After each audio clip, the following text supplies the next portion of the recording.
எதிர்த்து பேசினாதான் எதிர்கட்சின்னு ப்ரூவ் பண்ண முடியும்னு நினைச்சுக்கிட்டு பேசின எதிர்கட்சியை சேர்ந்த எதிர்கட்சி தலைவர் உள்ளிட்ட மாண்புமிகு உறுப்பினர்களுக்கும் வணக்கமும் நன்றியும். வணக்கம் நண்பர்களே. இன்னைக்கு நம்ம யாரை பத்தி எதை பத்தி பேச போறோம்னு பாத்தீங்கன்னா, நம்ம தமிழ்நாடு கவர்மெண்ட்ல டிவிக்கே பொறுப்பேற்றதுக்கு அப்புறம் முத நடந்த சட்டமன்ற கூட்டத்தொடர்கள்ல நடந்த சுவாரஸ்யமான விஷயங்களை பத்தி தான் பேச போறோம். இந்த சட்டமன்ற கூட்டத்தொடர் வந்து பாத்தீங்க அப்படின்னா லைவ்ல தான் போச்சு. 89% மக்கள் வந்து கண்டிப்பா நேரலையில பார்த்துருப்பீங்க. ஆனாலும் அதில் நடந்த சில சுவாரஸ்யமான விஷயங்களை நீங்க மிஸ் பண்ணிட்டு இருக்கலாம். அதை பத்தி நம்ம பார்க்கலாம். வந்து என்ன அப்படின்னா, வந்து நம்மளுடைய எதிர்க்கட்சி தலைவர் வந்து பாத்தீங்க அப்படின்னா என்ன பண்ணாரு, எதிர்க்கட்சி டீம்லாம் எப்படி வந்தாங்க அப்படின்னா, பேசுங்க சிஎம் சார் அப்படின்ட்டு ஒரு கருப்பு கலர் பேஜ குத்திக்கிட்டு சட்டமன்றத்துக்குள்ள வர்றாங்க. ஆனா அன்னைக்கு நாள் வந்து பாத்தீங்க அப்படின்னா ஆளுநரோட பேச்சுக்கு இவங்க நன்றி தெரிவிக்கிற தீர்மானமோ இல்ல அவர் என்ன சொன்னாரோ அதுக்கு இவங்க பதிலளிக்கிற விதமா பேசணும். வந்து எதிர்க்கட்சி தலைவர் பேசணும். எல்லாத்துக்கும் வாய்ப்பு வந்து பாத்தீங்க அப்படின்னா நம்மளோட சபாநாயகர் கொடுக்கதான் செஞ்சாரு. இதுல நம்ம எதிர்க்கட்சி தலைவர் வந்து ரொம்ப முக்கியமான விஷயத்தெல்லாம் பேசினாரு. என்ன பேசினார் அப்படின்னா, ரொம்ப ஒரு விஷயத்த வந்து ஆரம்பத்துல ஒரு தோரணையா ஒண்ணு சொன்னாரு. என்னன்னு பாத்தீங்கன்னா, பெரம்பூர்ல தான் வந்து நம்ம விஜய் ஜெயிச்சிருக்காரு.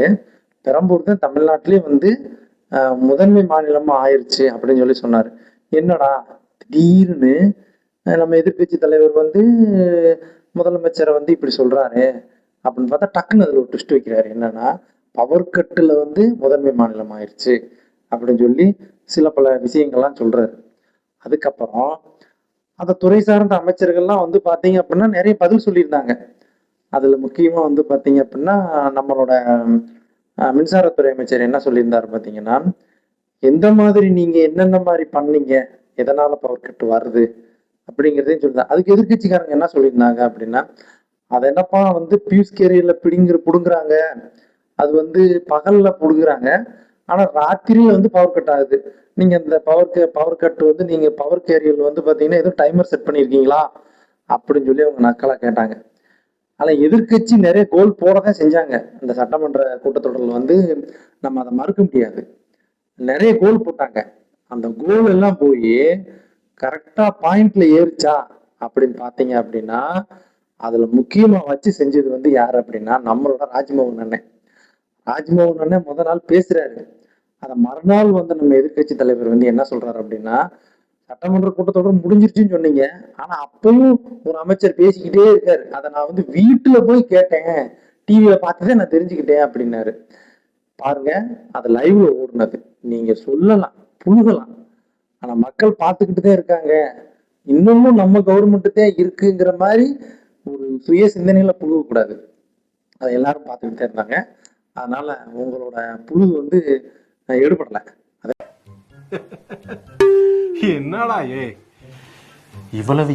அடுத்து வந்து பாத்தீங்க அப்படின்னா நம்மளோட அறநிலைத்துறை அமைச்சர், அவர் தான் இங்க ஹீரோவே. அன்னைக்கு நாள் என்ன பண்ணாரு, ஒரு எக்ஸாம்பிள் தான் சொன்னாரு. என்ன பண்ணாரு, நீங்க வந்து எதுக்காக இந்த திட்டத்தை எங்களோட திட்டங்கள் எல்லாத்தையும் எதுக்காக ரத்து பண்றீங்க அப்படின்னு சொல்லி எதிர்கட்சி கேட்கிறாங்க. அதுக்கு நம்மளோட அறநிலைத்துறை அமைச்சர் வந்து சிம்பிளா சொன்னாரு, அதாவது மக்களுக்கு அடிப்படை வசதியும் தேவை.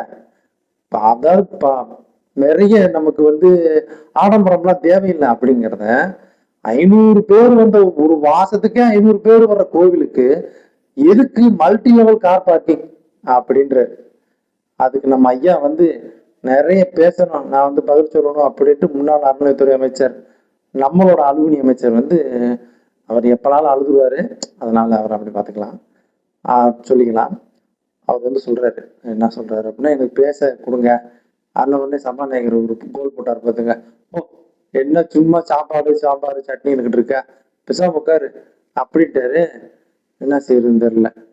சரி, இதுல இன்னொன்னு என்ன அப்படின்னா, மறுநாள் நடந்ததுதான் வந்து பாத்தீங்கன்னா சும்மா வெறித்தனமா இருந்தது. யாரு, நம்ம சிஎம் பேசுறாரு. பேரவைத் தலைவர்களே, நீங்க உட்காருங்க. நேற்று நான் பேசும்போது சில அமைச்சர்கள் குறுக்கிட்டு பேசினாங்க, அதற்கு நீங்க அனுமதி கொடுத்தீங்க. அது மாதிரி இன்னைக்கு முதலமைச்சர் பேசும்போது சில வார்த்தைகள், தவறான வார்த்தைகள் பேசுறாரு. அவர் பார்ட்டி ஃபண்ட் அப்படின்னு சொல்லியிருக்கிறாரு. அவர் அமைச்சர் அந்த பார்ட்டி ஃபண்ட் எந்த பார்ட்டின்னு கூட சொல்ல தைரியம் இருந்தால் சொல்லுங்க, நாங்க அதெல்லாம் ஃபேஸ் பண்ண தயாரா இருக்கோம். எதையும் ஆதாரத்தோடு எதையும் பேசுங்க. இங்க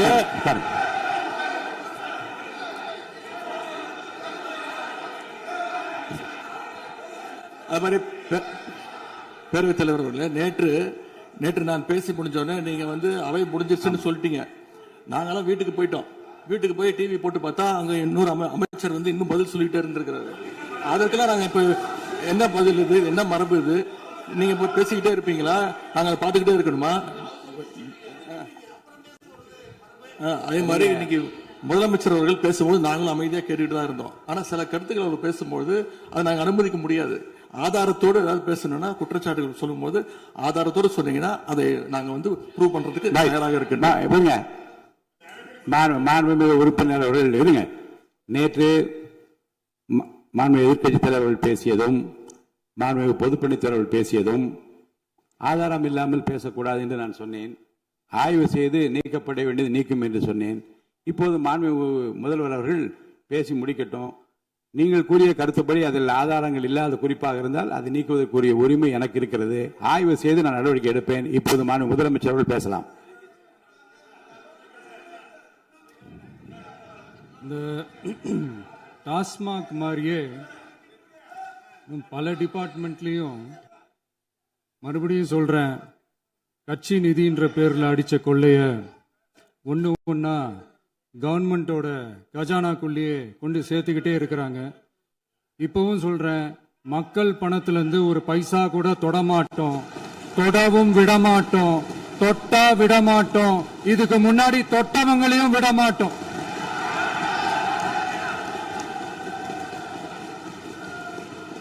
ஒவ்வொரு ஊழலா வெளியில வரும் போலயே ஒவ்வொரு வேஷமா கலைஞ்சிரும் போலயே இங்க இருக்கிற நிறைய பேரு நடுங்கி போய் இதுல நம்ம மேல அவதூறு வேற. இப்ப புதுசா ஒரு வெப்பன் ஒண்ணு கொண்டு வந்திருக்காங்க. அது என்ன தெரியுமா? அவங்க தயவால தான் நம்ம ஆட்சி நடக்குதாம். மக்கள் தயவால இந்த ஆட்சி நடந்துகிட்டு இருக்கு. மனசாட்சி உள்ள சக்திகளோட ஆதரவால இந்த ஆட்சி நடந்துகிட்டு இருக்கு. நாங்க தான் அனுப்பி வச்சோம் அப்படின்றாங்களே. அனுப்பி வச்சவங்களுக்கு மினிஸ்ட்ரியில இடம் கொடுத்தா ஏன் கதறீங்க? ஏன் இவ்வளவு கோவம்? ஏன் இவ்வளவு கதறல்ஸ்?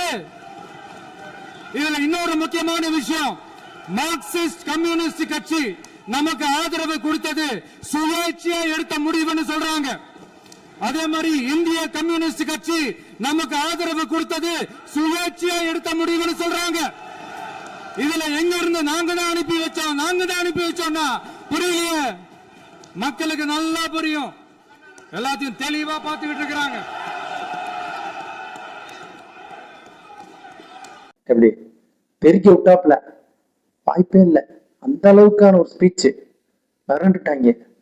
பாத்தீங்க அப்படின்னா என்ன சொன்னாரு? ஒண்ணுதான் சொன்னாரு. அதுதான் கடைசி ஃபைனல். அவங்க இருந்திருந்தா ஒரு ஆக்ஷன் பண்ணணும்னு எனக்கு தோணுச்சு. எல்லாரும் போயிட்டாங்க. பர்மிஷன் பண்ணலாமா? இப்பவும் பண்ணலாம், ஒன்றும் தப்பு இல்லை. என்ன பேசினார்? முந்தின நாள் இவங்க வச்சதுக்கெல்லாம் இவங்க ஒரு ஆப்பு ஒண்ணு வச்சாங்க, அதுல தூக்கி நம்மளால உட்கார வச்சிட்டாரு. அவங்களுமே என்னென்ன பேசினாங்க ஒவ்வொன்றா பதில் சொல்றாரு. எல்லாத்துக்கும் பதில் சொல்லிட்டாரு. அதை வந்து நீங்க நேரில் பாருங்க. நேரில் பார்க்கலனாலும் சில விஷயங்கள் நான் சொல்றேன். என்ன சொன்னார் அப்படின்னா, நாட்டில் வந்து எதனால வந்து பெண்களுக்கு இவங்க தான் முத பேச்சு குத்திட்டு வந்தாங்க, பேசுங்க சிஎம் சார் அப்படின்னு. அது ஒரு குட்டி கதை சொன்னார். என்ன சொன்னார் அப்படின்னா, இப்படி பாருங்க, ஒரு வயசானவர் வந்து இப்படி கை வச்சுக்கிட்டு போனாராம். அவங்க இந்த குட்டி பையன் நடந்து வந்தானா, அவன் வந்து கேட்டானா, எதுக்கு தாத்தா இப்படி கை வச்சுக்கிட்டு வர்றீங்க அப்படின்னு சொன்னதுக்கு வந்து பாத்தீங்க அப்படின்னா, இல்லப்பா உங்க அப்பா இருக்காருன்னு தேடி பாக்குறேன் அப்படின்னா. ஒரு குட்டி கதை ஒண்ணு ஞாபகம் வருது, சொல்லாமா? ஒரு ஊர்ல ஒரு பெரியவர் வெயில் ரொம்ப ஜாஸ்தியா இருக்குன்னு சொல்லிட்டு கண்ணுக்கு மேல கை வச்சுக்கிட்டு இப்படி சுத்தி முத்தி தேடிக்கிட்டு இருந்தாராம். அப்ப கூட இருந்த ஒரு சின்ன பையன், என்ன தேடுறீங்க அப்படின்னு கேட்டானா. அதுக்கு அந்த பெரியவர் சொன்னாரா, அது ஒண்ணு இல்ல தம்பி, உங்க அப்பா இங்கதான் இருப்பாருன்னு சொன்னாங்க, அதான் தேடிக்கிட்டு இருக்கேன். எங்க உங்க அப்பாவையே காணோம்? புரிஞ்சுச்சா? புரிஞ்சுருந்துருக்கணும். புரியல அப்படின்னா இதுக்கப்புறம் புரியாது, கண்டிப்பா எப்பயுமே புரியாது. ஆனா நீங்க வெளியே போய் பதில் சொன்னீங்க. என்ன சொன்னீங்க தெரியுமா? சட்டமன்றத்துக்கு வெளியே போய் செங்கல்பட்டு கோர்ட்டுல யாரு புருஷனை பொண்டாட்டி தேடுறதா சொன்னீங்க. தேடட்டும், அதுக்கு என்ன செய்ய முடியும்? இதுக்கு அது பதில் இல்லை. ஆனா நீங்க சொல்லிட்டீங்க, அது ஒண்ணும் செய்ய முடியாது. பவர் கட்டு ஏன் ஆகுது, என்னென்னத்தெல்லாம் நீங்க கட் பண்ணி சுட்டிட்டு போனீங்க அப்படிங்கிறத 2 நாள்ல நாங்க வெள்ளை அறிக்கையை வெளியிடுறோம் அப்படின்னு சொல்லி நம்மளோட மின்சாரத்துறை அமைச்சர் தெளிவா சொல்லிட்டு அப்படி ஆதவ அர்ஜுன் என்ன சொன்னாரு, நான் என்ன சொல்றேன், நீங்க முத என்ன சொன்னீங்க, சிஎம் சார் பேசவே இல்லை. நல்லா யோசிச்சு பாருங்க, காமராஜர் அவர் ஆட்சி காலத்துல என்னைக்குமே சட்டமன்றத்துல பேசினதே இல்லை. அதனாலதான் அவர் செயல் வீரர். காமராஜர் பேச்சுல எதுவுமே இல்லை. மதுரை பக்கம்லாம் ரொம்ப பேசினா நம்ப மாட்டாங்க, செயல் செஞ்சாதே நம்புவாங்க. தெரிஞ்சுக்குங்க அதெல்லாம். நீங்க பேசி பேசியே நாட்டை கெடுத்தீங்க, எல்லாத்தையும் கெடுத்து குட்டிச்சவரம் ஆக்கிட்டீங்க. அதே உண்மை. ஆனா நம்மளால பேச மாட்டாரு. பேசுங்க பேசுங்கன்னு எதிர்பார்க்குறீங்க, பேசினாரு, கேட்கல, நீங்க எதிர்த்து ஓடிட்டீங்க. நீங்க கேட்டீங்களா? கேட்டிருந்துருக்கணும். கேட்டிருந்தா சும்மா அப்படி இருந்தது பாத்தீங்கன்னா நம்பவே இல்லைங்க. அப்படி பேசுன அப்படி நம்மால என்ன பேசினாரு, எப்படி பேசினாரு அப்படிங்கிறத நம்ம டீட்டெயிலா சொன்னோம் அப்படின்னா அதுக்கு இந்த வீடியோவே பத்தாது. ஆனா இதுவே போதும். சரி, இன்னொரு விஷயத்துக்கு வருவோம். அப்புறம் இந்த ஜென்சி கிட்ஸ் எல்லாம் சேர்ந்து உங்களுக்கு சொல்லணும்னு தோணுச்சு, எதிர்கட்சி ஆட்களுக்கெல்லாம்.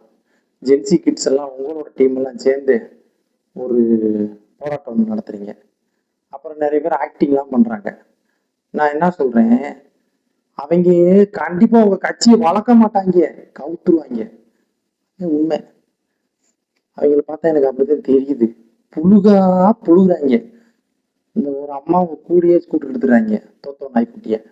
யாரு அந்த அம்மாவை நான் சொல்ல விரும்பல, தெரியா? அந்த அம்மா வந்து என்ன பேசுது அப்படின்னா, பெண்களுக்கு பாதுகாப்பு இல்லையா. ஆமா, பெண்களுக்கு பாதுகாப்பு இல்லைன்றாங்க. இது எப்படி நம்ம பதில் சொல்றதுன்னு தெரியல. ஆனா வந்து பாத்தீங்க அப்படின்னா அவங்க பேசுனதுக்கு நம்ம தமிழ்நாட்டு பெண்களே இவங்களுக்கு பதிலடி கொடுக்குறாங்க. இந்த அம்மா நீட் போராட்டம் நடத்துது. நான் என்ன சொல்றேன், ஜென்சி நீங்க எல்லாம் சேர்ந்து நீட்டு போராட்டம் நடத்துறீங்க. 5 வருஷம் எங்க போனீங்க? உங்க ஆட்சி இருந்ததுல உங்க ஐயா அதை நீட்டை எப்படி நிப்பாட்டும் ரகசியம் தெரியும் சொன்னார்ல. நீங்க போராட்டம் நடத்துறதுக்கு நேரா அவர் வீட்டுக்கு போங்க. என்ன செய்யுங்க, நீங்களே ரகசியம் தெரியும் சொன்னீங்களேயா, அந்த ரகசியத்தை கொஞ்சம் சொல்லிட்டா நம்ம பிள்ளைகள்லாம் ஜாகாது. எப்படியாவது நம்ம நீட்டை நிறுத்தணும், தயவு செஞ்சு சொல்லுங்க அப்படின்னு சொல்றீங்க. கேட்டிருக்கலாம்ல. நீங்க நேரா போயிட்டு போராட்டம் பண்ணிட்டு கேட்கலையா, குழந்தைகள் குரல்லாம் உங்களுக்கு கேட்கலையா அப்படின்னு சொல்லிட்டு இப்ப இருக்க சிஎம் போட்டு நீங்கன்னா அது எப்படி நல்லா இருக்குமா? தெளிவு வேணும்ல. அவர் தானே சொன்னாரு, எங்களுக்கு நீட் ரகசியம் தெரியும், நாங்க ஆட்சிக்கு வந்தோடனே நாங்க அப்படின்னு சொன்னார்ல. செஞ்சாரா? கேட்டீங்களா? ஆக அடுத்து என்னன்னா, நம்மளோட ஆட்கள்லாம் என்ன சொன்னாங்க, நாங்க வந்து அப்படி இருந்தோம், இப்படிலாம் இருந்தோம், சட்டசபை மாண்பே போச்சு. ஒரே அடியா நம்ம சபாநாயகர் சொல்லிட்டாரு, அதெல்லாம் எனக்கு என்ன செய்யணும் எனக்கு தெரியும், நீங்க ஒண்ணு எனக்கு சொல்லித்தர வேணாம், எனக்கு தெரியும். இதை விட என்ன அப்படின்னா எல்லாரும் எந்திரிச்சு கூவுனாங்க. கூவுனாங்க. கூவுனப்போ வந்து பார்த்தா அப்படின்னா நம்மளால கே சார் ராமச்சந்திரன் அப்படியே பார்க்க சுத்தி முத்தி, என்னடா திடீர்னு எந்திரிச்சு நிக்கிறாங்க அப்படின்னு. அவருக்கு என்ன, சரி நம்ம இப்ப எதிர்கட்சி ஆயிட்டமே, எந்திரிச்சு நின்றுதான் ஆகணும். அதோட பன்னீர்செல்வம் ஐயா, இவங்களுக்கு என்ன சொல்லி புரிய வைக்கணும்னு தெரியல அப்படின்னு சொல்லிட்டு அவர் எந்திரிச்சினார். அவங்கெல்லாம் பதிலே சொல்லல. அவங்கெல்லாம் வந்து பாத்தீங்கன்னா என்னமோ கூட்டத்தோட நிக்கிறாங்க. இதை கூட நீங்க அந்த கதை குட்டி ஸ்டோரி நம்ம தலைவர் நம்மளோட சிஎம் சொன்னப்ப நம்மளோட எடப்பாடி ஐயாவுக்கு பாத்தீங்க அப்படின்னா சிரிப்பு தாங்க முடியல. அட்டாட்டாட்டாட்டாட்டாட்டா, இந்த ஒரு நகைச்சுவையை கேட்கறதுக்கு என்ன செய்யுது, அப்பா நான் வர்றேன் அப்படின்னாரு. அப்பாவே வரட்டி விட்டாங்க, வீட்டுல தூங்க வயசாயிடுச்சு அப்படின்ட்டாங்க. உங்க அப்பா இங்கதான் இருப்பாருன்னு சொன்னாங்க, அதான் தேடிக்கிட்டு இருக்கேன். எங்க உங்க அப்பாவையே காணோம்? எனக்கு ஒரு குட்டி கதை ஒண்ணு ஞாபகம் வருது, சொல்லாமா? ஒரு ஊர்ல ஒரு பெரியவர் வெயில் ரொம்ப ஜாஸ்தியா இருக்குன்னு சொல்லிட்டு கண்ணுக்கு மேல கை வச்சுக்கிட்டு இப்படி சுத்தி முத்தி தேடிக்கிட்டு இருந்தாராம். அப்ப கூட இருந்த ஒரு சின்ன பையன் என்ன தேடுறீங்க அப்படின்னு கேட்டானா. அதுக்கு அந்த பெரியவர் சொன்னாரா, அது ஒண்ணு இல்ல தம்பி, உங்க அப்பா இங்கதான் இருப்பாருன்னு சொன்னாங்க, அதான் தேடிக்கிட்டு இருக்கேன். எங்க உங்க அப்பாவையா காணோம்?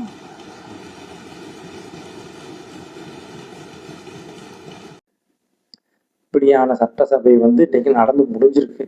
ஆனா ஆக்கப்பூர்வமா ஏதாவது நடந்திருக்கா அப்படின்னா ஒன்றும் நடக்கல. அதை ஏத்துக்கிட்டு தான் ஆகணும். சரி, இவங்க வந்து பாத்தீங்க அப்படின்னா நிறைய திட்டங்கள்லாம் சொல்லி ஆட்சிக்கு வந்தாங்க. ஆனா இன்னும் எதுவும் செய்யல. இப்போதைக்கும் நாங்க என்னென்னலாம் செஞ்சோம் அப்படின்னு இப்போ வந்து வந்து பெண்கள் பாதுகாப்புக்கு வந்து ஒரு படை ஒண்ணு ஆரம்பிச்சாங்க. அது ரன் ஆகிக்கிட்டு இருக்கு. கொஞ்சம் ஆட்களை சேர்த்தா நல்லா இருக்கும்.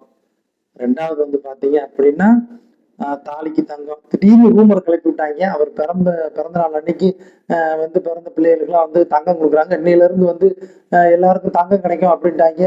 என்னது தங்கமா அப்படின்னு சொல்லி டக்குன்னு கவர்மெண்ட் சுதாரிச்சுக்கிருச்சு. ஆகா, சொன்னா போனா நம்ம அடிப்படையிலே கை வச்சுட்டாங்கடா அப்படின்ட்டு நம்ம ஆளுங்க உடனே அறிவிச்சிட்டாங்க. தாலிக்கு தங்கம், அதாவது பிறந்த குழந்தைகளுக்கெல்லாம் தாய்மாமன் திட்டம் வந்து என்னைக்கு அறிவிக்கிறோம் அப்படின்னா செப்டம்பர் 15 அறிவிக்கிறோம்ப்பா. அது எவ்வளவு? 1 கிராம்.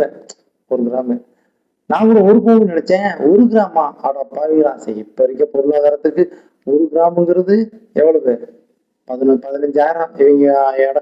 இவங்க ஒதுக்கி இருக்க நிதியை பார்த்தா ஒரு குழந்தைக்கு ஒரு 15,000 16,000 ஒதுக்கி இருக்காங்க. சரி, பரவாயில்ல, ஏதோ ஆட்டையை போடாம கொடுத்தாங்கன்னா ரொம்ப நல்லா இருக்கும். பார்ப்போம். இவங்க அடுத்தடுத்து சட்டமன்றத்துல நிதிநிலை அறிக்கையெல்லாம் தாக்கல் பண்றப்ப இப்ப இருக்க கவர்மெண்ட் என்ன பண்றாங்கன்னு பார்ப்போம். ஆனா வந்து பாத்தீங்க அப்படின்னா இந்த சட்டமன்றத்துல 2 பேருமே வந்து கோல் போட்டாங்க. அதான் உண்மை. ஆனா கோல் ரீச் ஆகி எவ்வளவு பாயிண்ட் எடுத்தாங்கிறது இன்னும் அடுத்தடுத்து நடக்க போற சட்டமன்றத்திலையும் ஃபைனல்ல தெரியும். இப்போதைக்கு நம்ம எதுவும் சொல்ல வேண்டியதில்லை. அதனால வந்து FIFA வேர்ல்டு கப், உலக கோப்பை எல்லாரும் பாருங்க, நல்லா இருக்கும். சட்டமன்றமும் அதே மாதிரிதான் இருந்தது, நகைச்சுவையா. நன்றி, வணக்கம்.